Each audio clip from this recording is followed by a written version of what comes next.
My name is Dave Delaney. I'm the in my 25th and last year as the Director for Youth and Young Adult Ministry here in the Virginia Synod.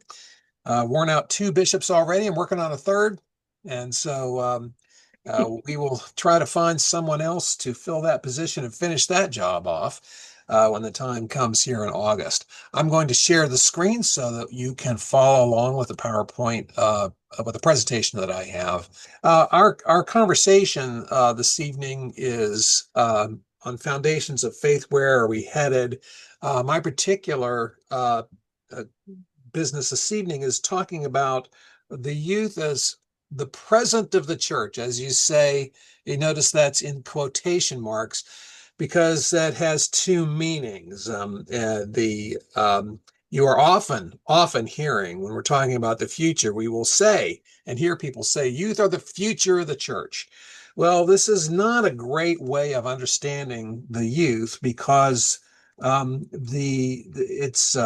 discounts them as a members, full baptized participants in the life of the church already. The youth are the present of the church, not just the future of the church. They're the future of the church also, but if we don't see them as the church's present, then it will be hard for them to function as the church's future. They're also the present of the church in the sense of a gift to the church and from the gift to the world around.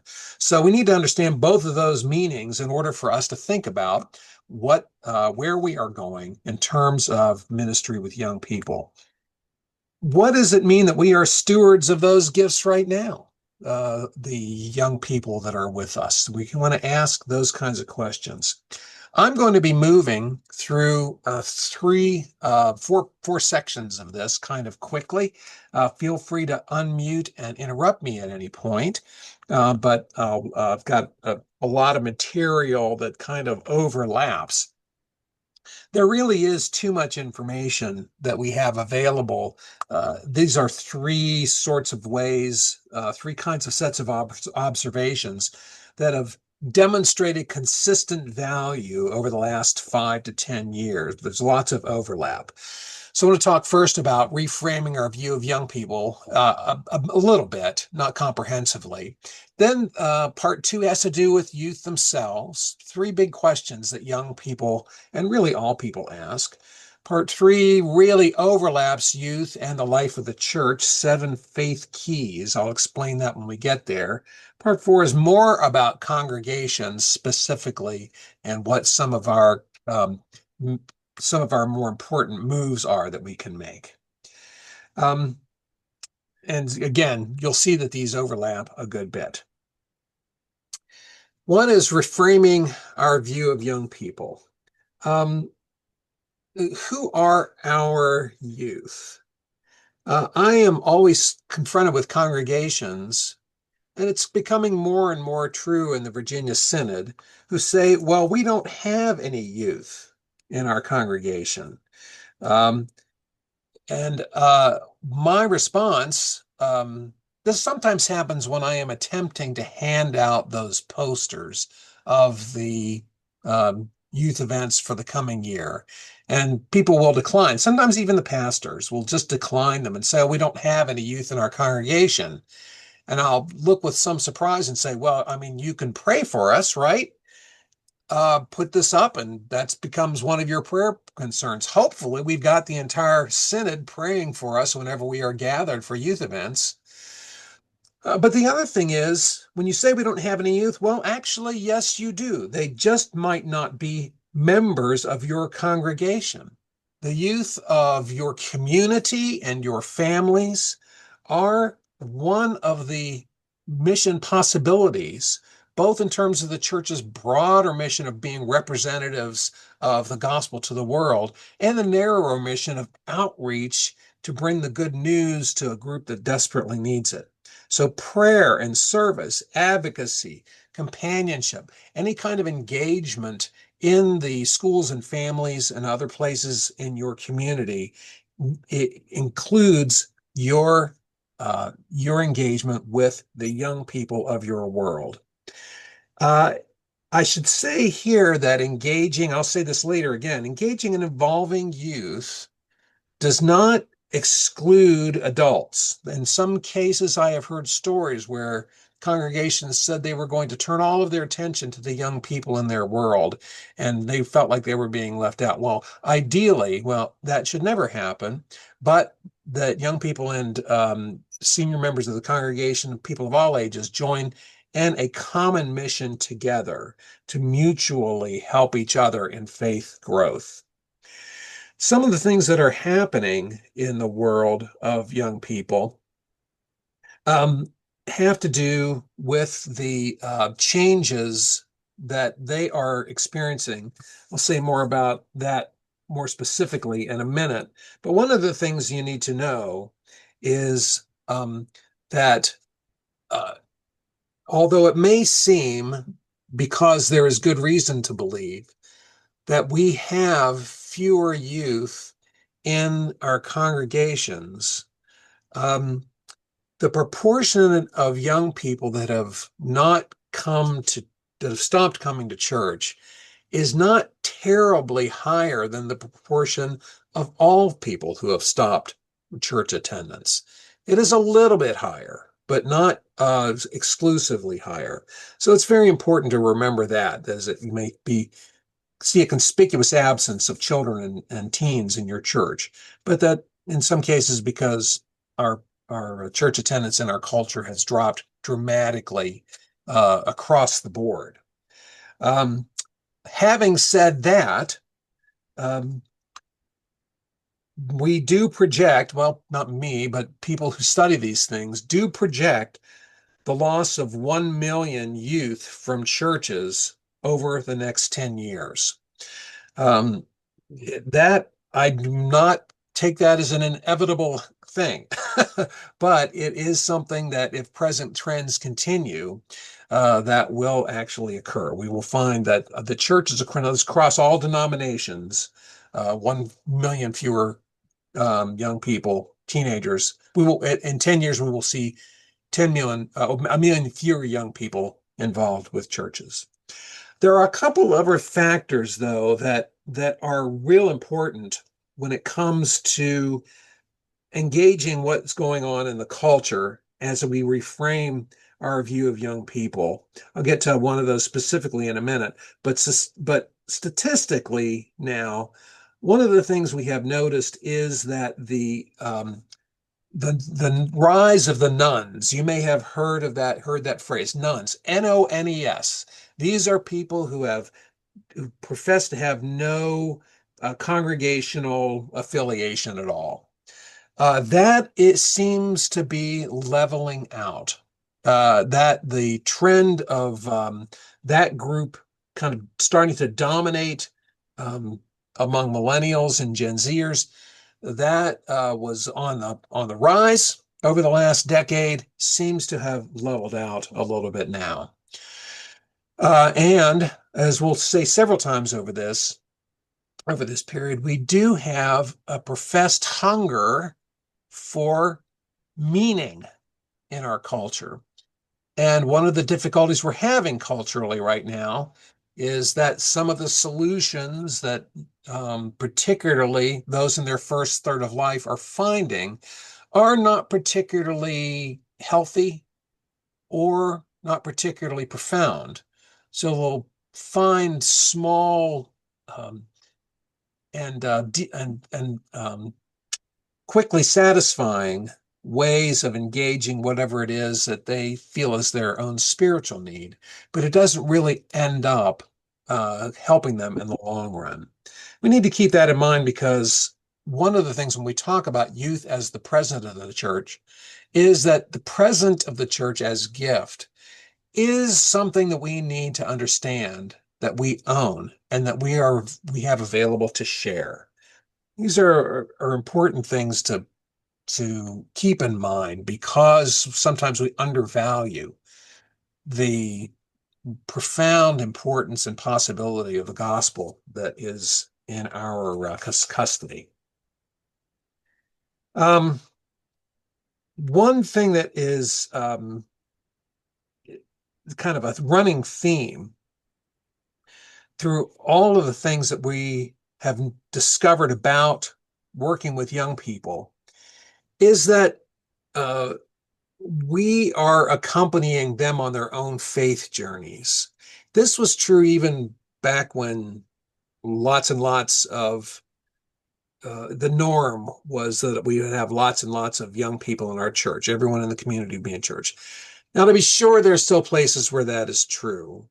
There is a congregation in Minneapolis that has 150 confirmands every year. So their entire single confirmation class in a year is larger than two-thirds of the membership in our congregations in Virginia Synod. So those things do happen. But 60 to 70% now of all congregations nationwide are 70 uh, members or less. And on a given Sunday morning, that number is even smaller in terms of attendance. Either way, one of the things that trans seems to transcend the generations is that we are in the business of discovering and participating in what God is already up to in the young people of our church and community. Let me say that again. One way of defining youth ministry is discovering and participating in what God is already up to in the young people of our church and community. That's what we mean by the youth as the present of the church. Keeping that principle in mind and returning to it often can guide someone who is interested in youth ministry and feels that it's an important component of what their own personal mission is. I'm going to move on to part two. Feel free to stop me at any time if you have questions. Speaking of questions, we have some work that's been done by the Fuller Youth Institute that's been an ongoing partner and one of the large contributors to understanding of Christian youth ministry in this country. They have identified three very large questions that seem to permeate the life of teenagers. And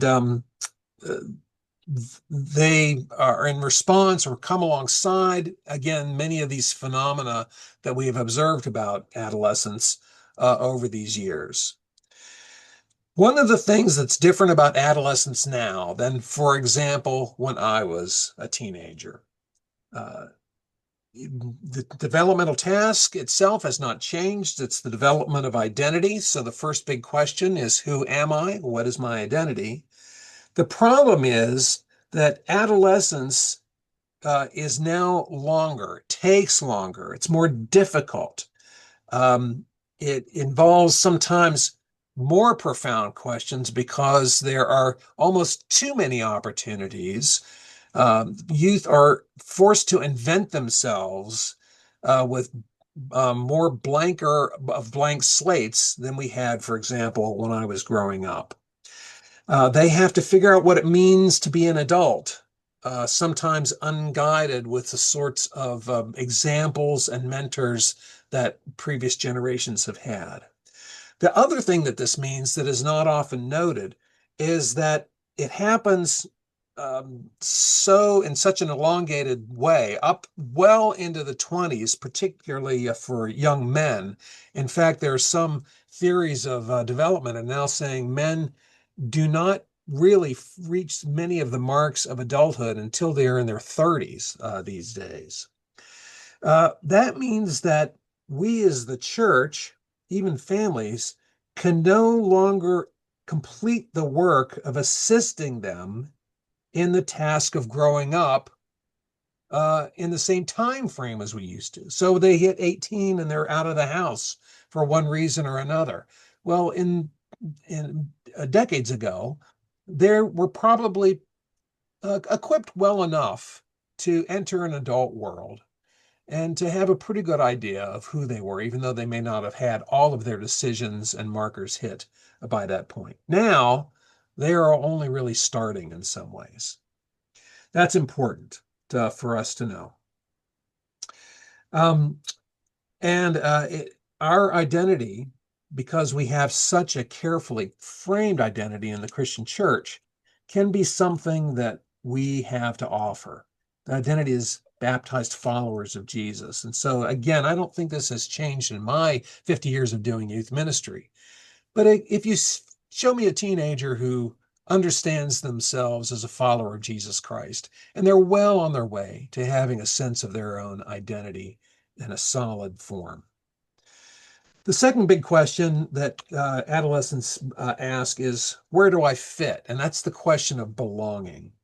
Um, I want to distinguish welcoming from belonging because we often talk about our congregations as being welcoming. That's not a bad thing, but it's uh, we our real important task is to create the sense of belonging.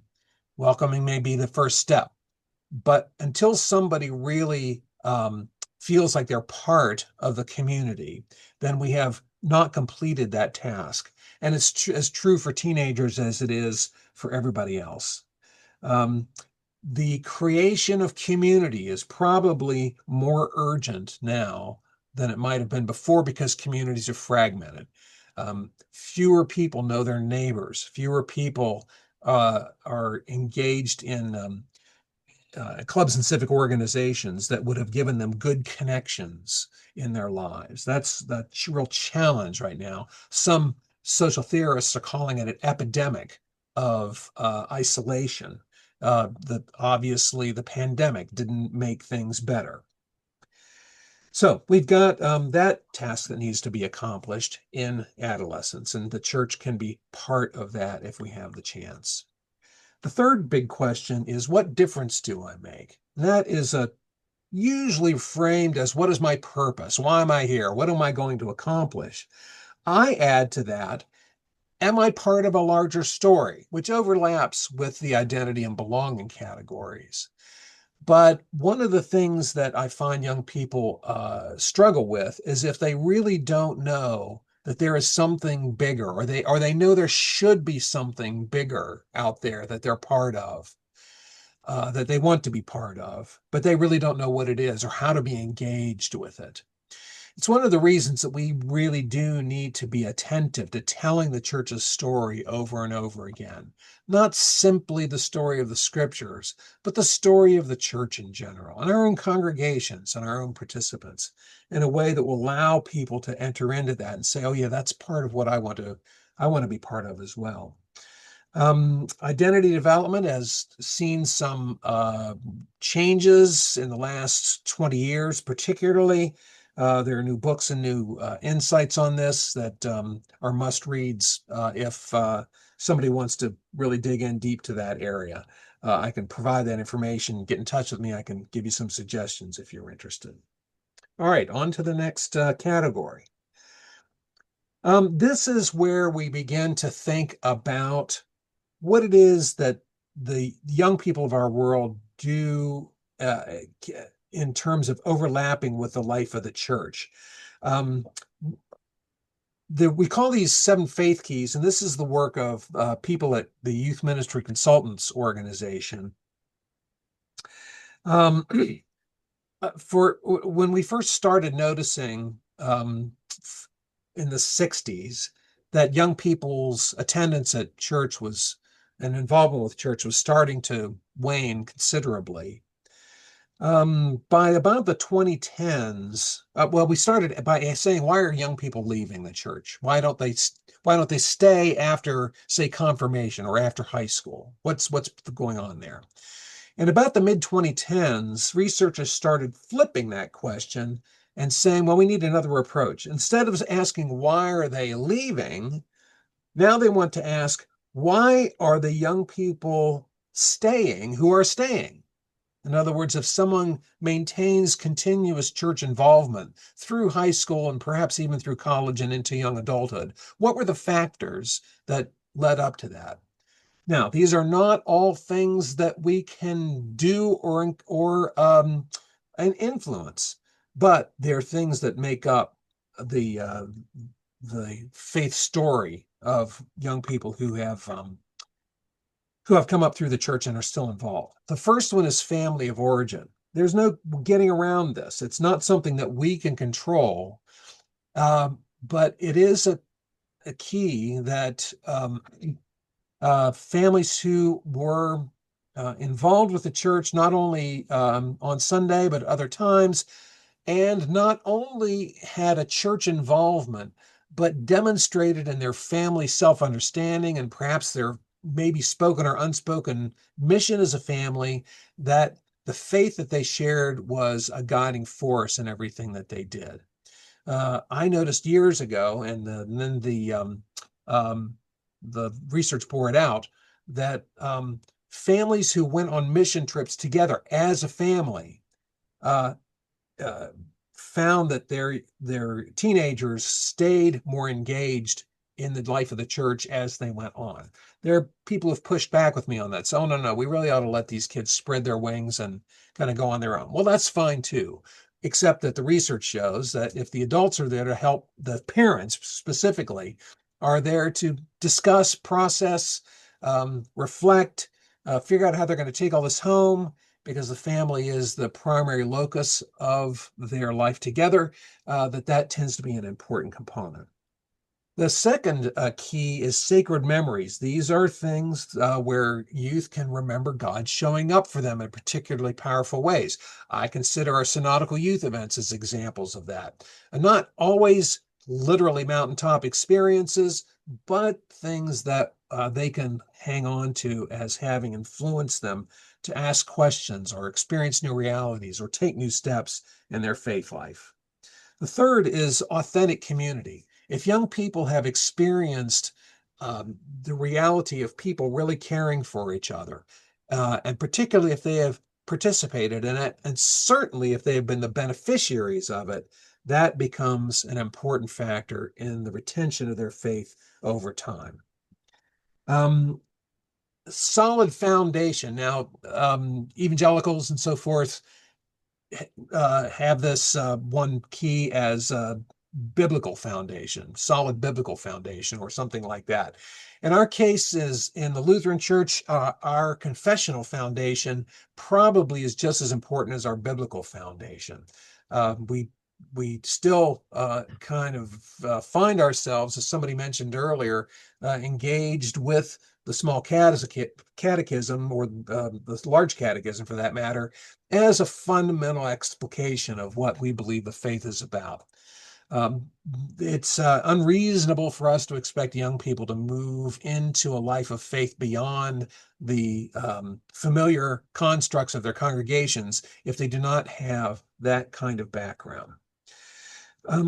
Engagement means being involved in a very real way in the life of the congregation. You'll see this in the next segment where we talk about the core commitments.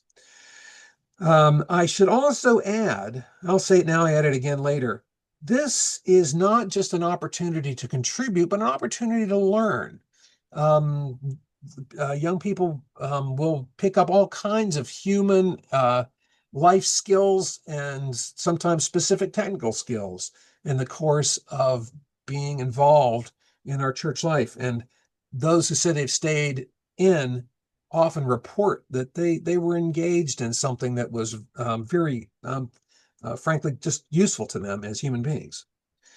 Safe spaces for wondering and ease of entry are important. We're finding far more now that young people want an opportunity to just chat about their questions, somebody who will listen to them and not judge them, somebody who will listen and not immediately trying to fix or correct what it is that they want to say. Those of you who have been involved with our youth events know that this is very much at the core of what we do.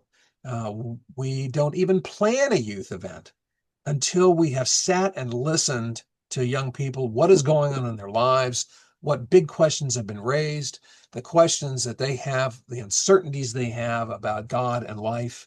And so that is a factor that allows them then later on to say, well, somebody had the patience to listen to me when I was younger, and I want to do the same thing. The other thing that we'll mention also again later is the presence of safe, caring adult mentors. These are invested intergenerational relationships that where folks are know about what's going on with the youth in their congregation. This is a key point right here. I mentioned before that the average church in the United States now is something like 85 members. Small congregations are already equipped to excel at this. It's far more likely when you have a congregation where the attendance at worship on Sunday is, say, 70 or so, that the oldest members of the congregation will know the first names and be able to be in conversation with the very youngest members of the congregation. And that kind of structure provides the opportunity for mentoring, caregiving, and the kind of stability of relationships that are, again, key to the formation of a young person. Years ago, when we were talking about youth ministry and we talked about ratio of adults to youth, we would talk about one adult for every 5 youth. And now we've realized that really what makes for useful faith formation is 5 adults for every 1 youth. For young people in the church to have good relationships, supportive relationships with 5 adults who are not their parents, who care about them and show an interest in their lives. I'm going to move on to the 6 core commitments that are kind of put some of these things into action. This has been developed by, again, the Fuller Youth Institute, in the Growing Young book, 6 essential strategies to help young people discover and love your church. This was a study of congregations that did well in engaging young people, congregations that set out to drop the average age of their membership and actually did it. Again, like the previous study where we stopped asking why kids were leaving church and started asking why they were staying, this was a study that said not why congregations are failing at youth ministry, but how it is that they're succeeding. The first, and this is you'll see the illustration of the circle there. The growing young wheel, they call it, and these are 6 core commitments that congregations can engage in that are described in that book. If you want to learn more about that, moving quickly through them. First of all, being the best neighbors, knowing the community, being fully engaged with your community. If you are across the street from, say, like a Sheets or something like that, and you walk over there and ask them, what do you know about that church across the street? And they can't say anything, then you're not being the best neighbors. You really need to make sure that not only you know your neighborhood, but that your neighborhood knows you. Key chain leadership means handing off real responsibility, partnering with young people to do things that are of real meaning in the congregation. And it's the equivalent. The image is giving the keys to the car to your teenager. They're no longer passengers, but they're driving, deciding where they're going to go. You have real responsibility to someone who is showing an interest in the church. And that develops not only a relationship, but a sense of investment in what's going on. Showing empathy with young people. I mean real empathy. That's not just kind of paying attention or listening carefully and then moving on, but letting them know in very real ways that you care about whatever it is they're going through without judging, simply listening, reflecting, showing care, and then providing assistance where necessary. Centering Jesus' message. Taking Jesus' message seriously is a very important component of the lives of young people and should, of course, be obvious in the lives of church people. But um, when groups of people sit down to say, how are we actually doing this? Sometimes they have trouble identifying things. So sitting and talking with each other about how we are living out the message of Jesus, the good news that we have, is essential to making a community that will involve young people. Creating warm relationships. Um, it's similar to the empathetic message, but it has a lighter tone to it in the sense that um, young people need to know that they are genuinely welcomed and that they are genuinely people that see them at their congregations are generally happy that they're there, and then that creates an atmosphere in the whole congregation of of of um, growing in love and in mutual compassion for one another. And then this key one, prioritizing youth and families everywhere, is one that usually trips people up. If you look over at the Jesus-centered community wheel, you'll notice that there's a little exit arrow towards growing old. What the researchers have discovered is that you can enter this wheel at any point. Anything that you think you can do to start with, start very small, start very specifically, but eventually, if you do not find yourself prioritizing youth and families everywhere, your congregation will not grow younger, it'll grow older. Um, this comes from everything to, like, if you're going to repave the parking lot, to if you're going to call a new pastor, making sure that you're always asking the question of whether this is going to engage youth and families. Now, as I said before, congregations have sometimes complained that this has meant that um, the older members of the congregations have felt neglected. That is not the intent of that at all. It is the intent is that everybody in the congregation will see themselves as part of this nurturing of faith throughout the entire spectrum of life. So that's the 6 core commitments developed by Florida Youth Institute. I'll give you one. Let's go to this next slide. This is simply a larger illustration of the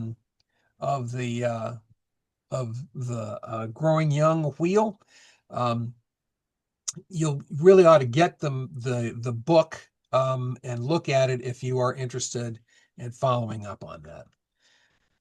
Let me then see if there are questions, ideas, next steps, anything that anyone would like to bring up in our from this conversation. Thank you. Good. I hope this was helpful. And there's lots to be learned, to a lot to be done. And Well,